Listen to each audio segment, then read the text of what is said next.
एक राजकुमार की कहानी।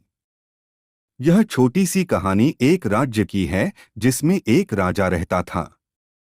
राजा का एक ही इकलौता पुत्र था। पुत्र का आचरण खराब था जिसकी वजह से राजा बहुत परेशान रहते थे। राजा ने अपने पुत्र को राज्य से क्यों निकाला? राजकुमार जब 12 से 13 साल का था तब राजा उसके बुरे आचरण और बुरे बर्ताव से इतना परेशान हो गया कि वह अपने ही बेटे को राज्य से निकाल दिया। सारे मंत्री समझाते रह गए, जनता कहती रह गई कि यह हमारे राजकुमार हैं, हमारे होने वाले राजा हैं, इन्हें राज्य से मत निकालिए। रानी रोती रह गई लेकिन राजा ने किसी की भी नहीं सुनी।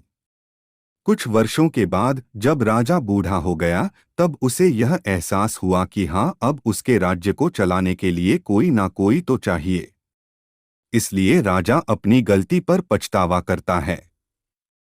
वह अपने मंत्रियों को आदेश देता है कि कुछ भी करो लेकिन किसी भी तरह अब मेरे बेटे को ढूंढ करके लाओ। वही इस राज्य का नया उत्तराधिकारी होगा। आदेश सुनकर समस्त सैनिक, सेनापति, मंत्री सब राजकुमार को ढूंढने चल दिए। इधर यह राजकुमार कुछ कर नहीं सकता था, लेकिन पेट तो पालना ही था। इस वजह से पेट पालने के लिए वह भीख मांगने लगा। भीख मांगते मांगते उसकी स्थिति बहुत खराब हो गई थी। वह कमजोर भी हो गया था। उसने फटे पुराने गंदे कपड़े पहन रखे थे।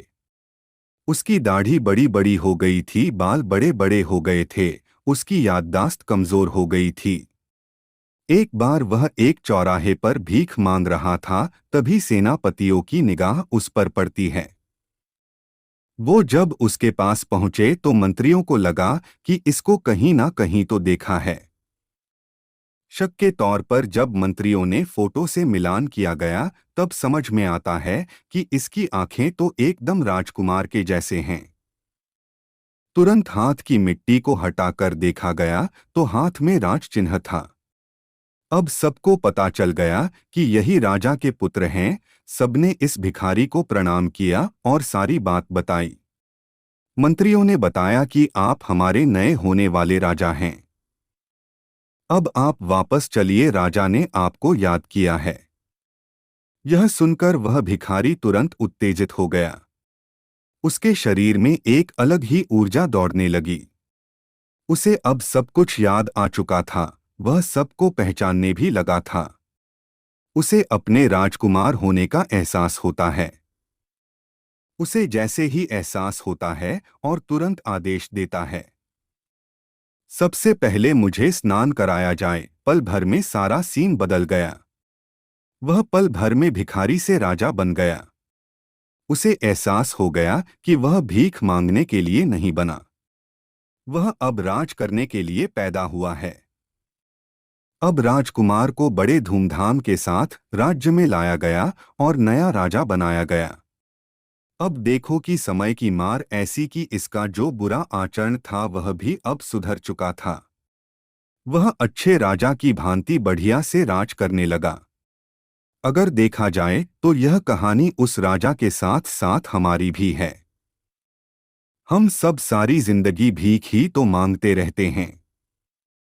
नहीं सोचते कि हम राजा हैं, राज करने के लिए पैदा हुए हैं। नहीं सोचते कि हम राजकुमार हैं, परम आनंद के अनुभूति के लिए हमारा जन्म हुआ है। अपने जीवन का सही मकसद, सही उद्देश्य चुनिए और उस पूरा करने में जुट जाइए। साथ ही साथ अपने ऊपर वाले को याद करते रहिए और उसका शुक्रिया करते चलिए। तब आपको मालूम चलेगा कि हम मांगते रह गए थे, जबकि उसने हमें अपना राजकुमार बना करके भेजा था।